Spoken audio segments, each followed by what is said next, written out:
Para eu poder falar do trabalho, do meu trabalho no programa de pós-graduação em letras vernáculas, eu tenho que necessariamente voltar ao momento em que eu defendi a minha tese de doutorado.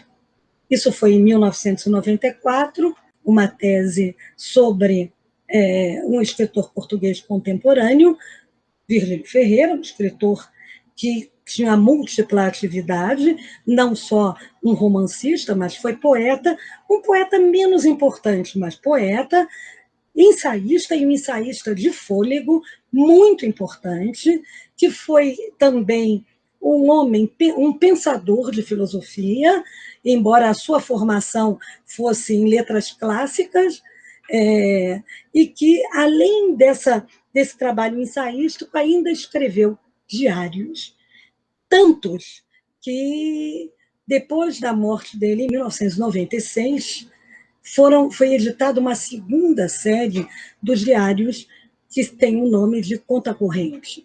Então, eu preciso dizer isso, primeiro para dizer que fui orientanda de Cleonice Berardinelli, desde o mestrado, e que devo a ela muito, ou quase tudo, do que eu sou hoje. Então, lembrar essa tese, lembrar a dissertação, lembrar Virgílio Ferreira, implica necessariamente lembrar Cleonice Berardinelli. E quando eu comecei, eu confesso que eu estava interessada não só em continuar pesquisando a obra do Virgílio Ferreira, e eu só tinha pesquisado romance, eu só tinha abordado o romance, embora tivesse lido muito mais do que isso, e que entendia que ele abria caminho para muitas outras vertentes desse universo de pesquisa. É óbvio que eu não fiquei com o Virgílio Ferreira o tempo inteiro, mas Virgílio Ferreira foi uma espécie de eixo a partir do qual eu pensei todos os outros meus cursos e todos os outros projetos de pesquisa. Ao longo dessas leituras, eu lembrei que Virgílio Ferreira foi um leitor de Raul Brandão e um herdeiro da escrita de Raul Brandão, e não só ele. E que o Virgílio Ferreira falava com muita propriedade desse escritor de fim de século XIX, início do século XX. Então, eu embarquei nessa ideia, e o meu segundo projeto de pesquisa se fundamentou nessas ideias de fim de século.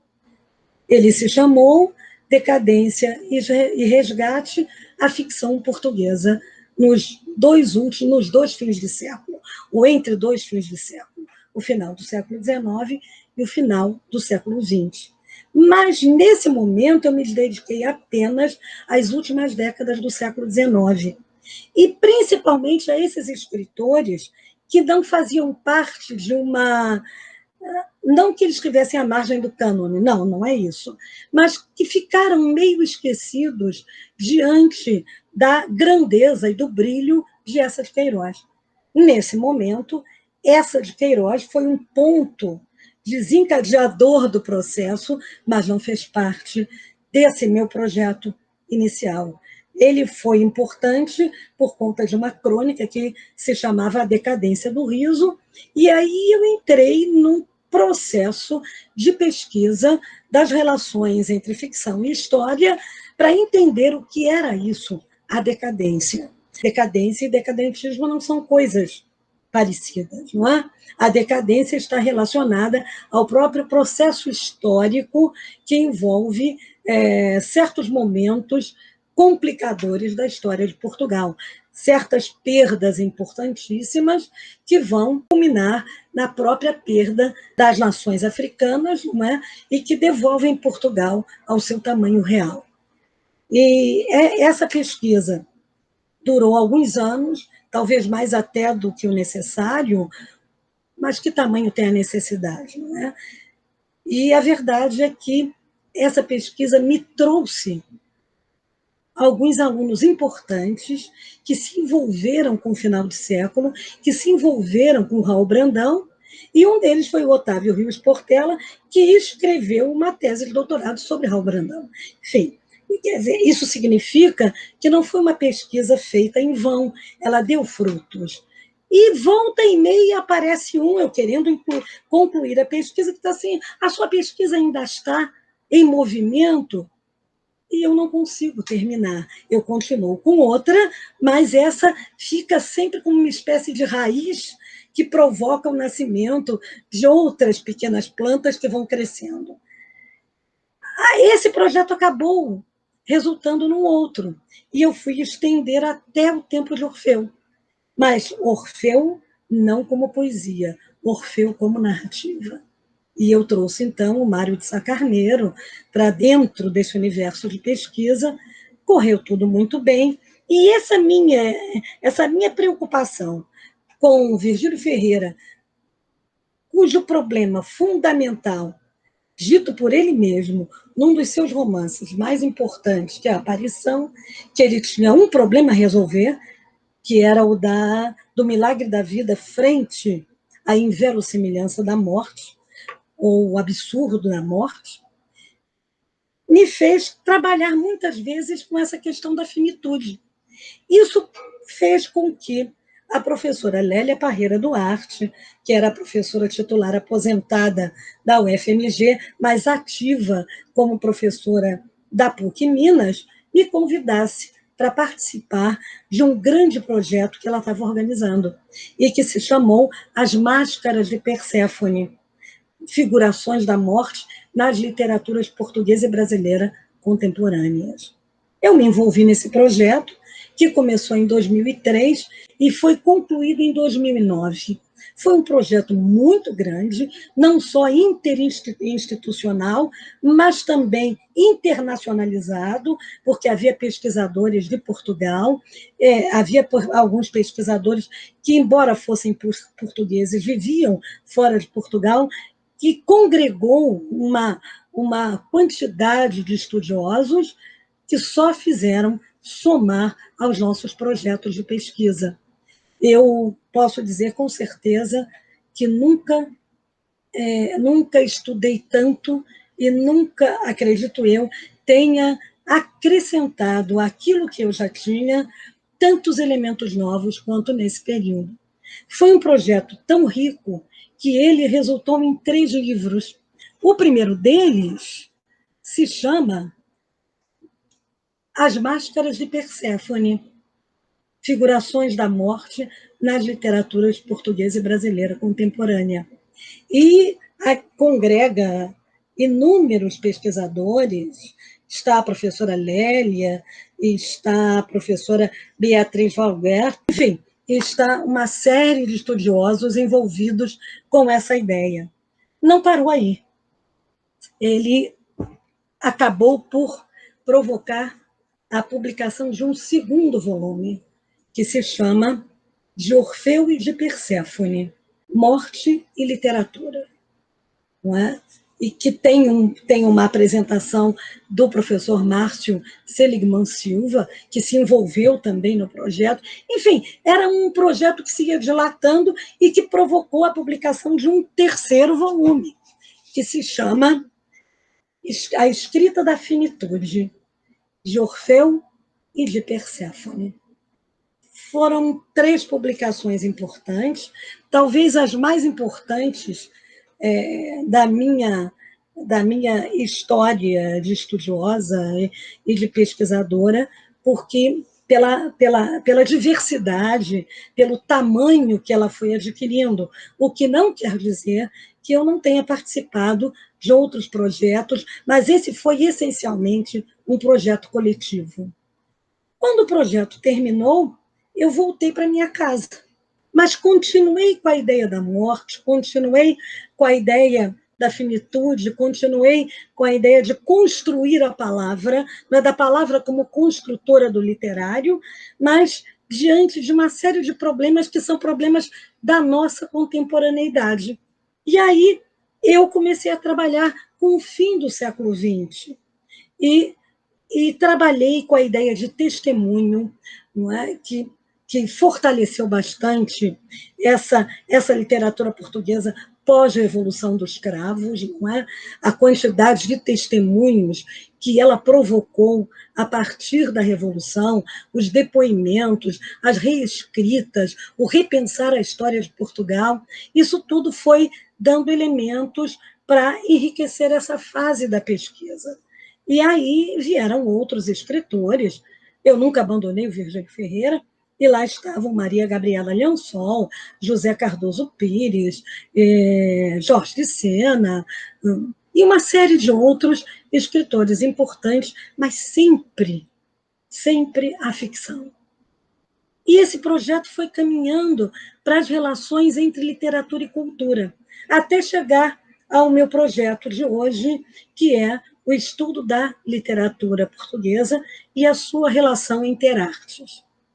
É um estudo de uma riqueza enorme, é um estudo que tem sido posto em prática por uma série de pesquisadores, por uma série de estudiosos. Eu não tenho a primazia, nem o privilégio de ter sido a primeira e nem serei a última. E eu escolhi alguns escritores que me pareceram sempre fundamentais nessa relação interarte.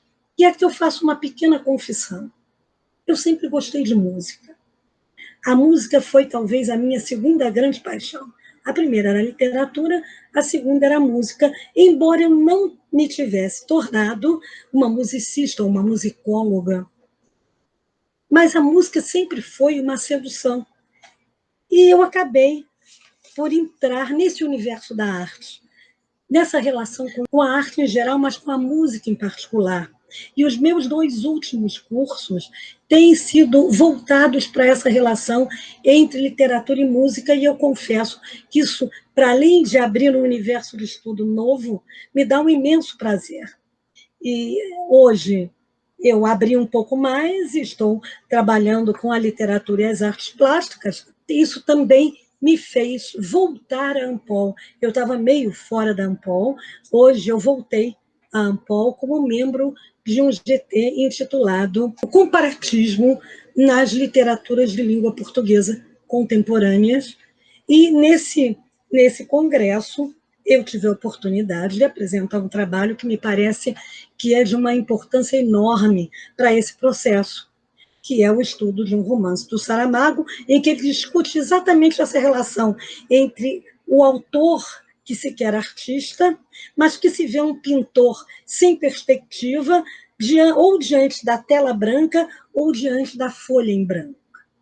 Escrever ou pintar. E ele vai, então, percorrer um espaço de aprendizado desse processo criativo da pintura e opta, ao final das contas, pela escrita. É um trabalho muito bonito e, ao mesmo tempo, ele tem uma certa figuração ensaística que ajuda a fundamentar, não só literária, mas teórica e criticamente, o romance. Isso me levou também a estudar o ensaio e a minha pesquisa ter uma via de acesso que fez da relação entre a literatura e o ensaio um dos seus objetivos. Enfim, é assim que eu chego hoje ao programa de pós-graduação em Letras Vernáculas. Antes de entrar no programa de pós-graduação em Letras Vernáculas estricto sensu, eu comecei muito antes, quando da fundação do curso de especialização em literatura infantil e juvenil. E durante todos esses anos eu dividi as minhas atividades entre uma e outra pesquisa. E esse curso de especialização hoje faz 32 anos. Há 32 anos que nós militamos, começamos juntas, eu, Glória Maria Fialho Pondé, Francisca Nóbrega, Eliana Yunes e outros mais que deram corpo, Maria Elizabeth Vasconcelos, que deram corpo a esse curso, de que hoje eu sou a única, digamos, a única ativa, porque ou as outras nos deixaram, ou, como a Beth, estão aposentadas. Eu, portanto, sou a remanescente para contar essa história. Então, a minha participação na pós-graduação começou mesmo antes do meu doutorado, e era voltada para a preocupação com a literatura para a infância, não como um objeto pedagógico, mas numa briga enorme para justificar que aquele texto não é meramente um texto pedagógico, tem uma função literária. Então, o meu percurso na pós é esse. Começa com a especialização, que vai acompanhando a par e passo o meu trabalho de doutorado, até eu ser chamada a trabalhar, a participar do programa de pós-graduação Stricto Sensu. Eu faço parte da equipe que vem coordenando e regendo a cátedra Jorge de Sena para estudos literários luso-afro-brasileiros. Essa cátedra começa em 1999, num trabalho integrado, mas que tem o protagonismo da professora Gilda Santos, e, ao longo desse tempo, conheceu 3 regentes: a Gilda Santos, a Tereza Cerdeira e eu. E, nesse tempo, nós nos preocupamos não só em formar pessoas.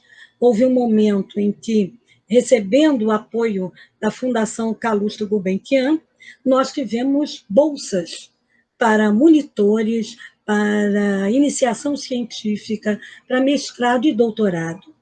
Depois, esse apoio foi minguando, e hoje nós não temos mais esse auxílio, não é? Essa coparticipação. Mas, ao mesmo tempo em que se criou a cátedra, pensou-se que ela tinha que ter uma revista, e que revistas literárias são sempre difíceis de manter, não é? Daí que nós tenhamos criado a revista Metamorfoses. E é Metamorfoses em homenagem ao patrono da cátedra, que é Jorge de Sena. Essa metamorfose, esse processo de transfiguração, não é, da realidade nessa coisa outra que se chama linguagem literária ou literatura. E, ao longo desse tempo, nós publicamos mais de 30 volumes da revista Metamorfoses, que, no ano passado, teve uma publicação especial de homenagem ao centenário do patrono, Jorge de Sena, editada por mim, porque sou a editora da revista, mas organizada pela Gilda Santos.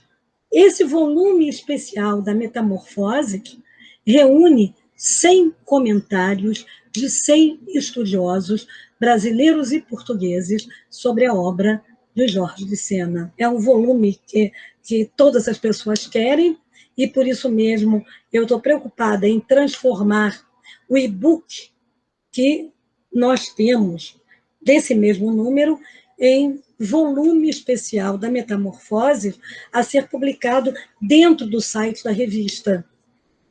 Ela tem se caracterizado pela apresentação de trabalhos importantes, tanto de literatura portuguesa, quanto de literatura brasileira e das literaturas africanas de língua portuguesa. O nosso objetivo sempre foi o entrelaçamento dessas vias de estudo. A Metamorfoses tem sido uma força, não é, de divulgação não só das pesquisas de professores da casa e de fora dela, do Brasil e de fora do Brasil, mas tem sido também o lugar de escoamento de alguns trabalhos orientando os nossos de doutorado. A cátedra não para aí. Além da revista, ela tem promovido congressos internacionais. O último, e eu vou começar pelo fim, foi o do centenário, da comemoração do centenário de Jorge de Sena e de Sofia de Mello Breiner. E acaba de sair o livro que é resultado dos trabalhos apresentados ali.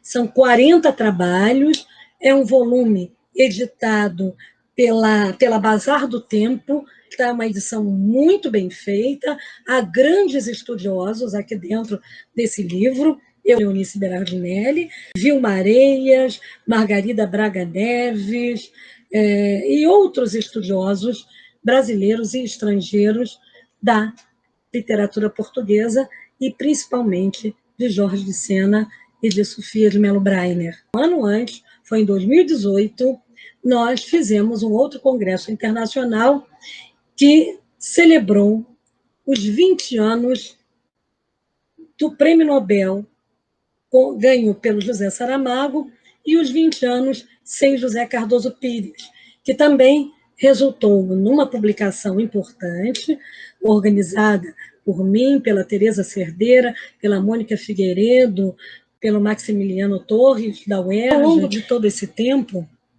eu tenho buscado dialogar tanto com os meus colegas de setor, quanto com colegas de outros departamentos e de outras universidades. Esses congressos da Cátedra Jorge de Sena têm sido feitos sempre em parceria ou com a UF ou com a UERJ. E, nesse último caso, com a UERJ de São Gonçalo, eu tenho duas parcerias. Uma na construção do Congresso e na publicação do E Agora José, que é o professor Maximiliano Torres. Mas temos tido parceria com Eduardo da Cruz, com Ana Cristina Comandulli, com professores de fora da universidade e que têm dialogado sempre conosco. E dentro da universidade, principalmente o curso de especialização, tem aberto espaço para essa parceria. Então, nós trabalhamos com letras clássicas, com o professor Alto Lira, nós trabalhamos com ciência da literatura, nós trabalhamos dentro da nossa perspectiva interdisciplinar e interdepartamental, com professores de língua portuguesa, como Leonor Werneck, como já trabalhamos com Violeta Rodrigues, e temos buscado sempre dialogar. Nós já trabalhamos com professores do Pedro II, com professores do CAP, que vêm trazer a sua experiência para o curso de especialização, e, particularmente, com a Cátedra Jorge de Sena, temos criado parcerias com professores de fora da casa. Já estiveram aqui Paula Mourão, Isabel Pires de Lima, Rosa Maria Goulart, Joana Matos Frias, Ana Luísa Amaral e outros professores de outras universidades portuguesas, sejam da Universidade de Lisboa, como Maria Lucira Seixo, Helena Boesco, sejam da Universidade do Minho, como Cândido de Oliveira Martins, sejam da Universidade do Porto, como Ana Luísa Amaral, Isabel Pires de Lima, Joana Matos Frias, que hoje está na Universidade de Lisboa. A gente tem procurado sempre criar uma parceria. E a Rosa Maria Goulart, que veio da Universidade dos Açores. Portanto, nós procuramos sempre alargar esse universo de modo a que não tenhamos apenas um olhar para dentro de casa, um olhar endógeno, não é um olhar muito voltado para nós mesmos, mas com a contribuição de gente de fora. E eu acho que isso é que tem dado, que tem garantido a riqueza do nosso trabalho. Eu acho que é assim que a gente cresce. Como todos podem ver, eu tenho um orgulho enorme de pertencer ao programa de pós-graduação em Letras Vernáculas. Somos um centro de excelência, não por mim, mas por todos os colegas que conosco partilham o trabalho e que sempre estiveram interessados em engrandecer esse programa e engrandecer os projetos de pesquisa que desenvolvem. E, nesse sentido, eu acho que é fundamental que venham ao nosso encontro, porque nós também iremos até vocês, pesquisadores brasileiros e estrangeiros que queiram se associar aos nossos projetos de pesquisa.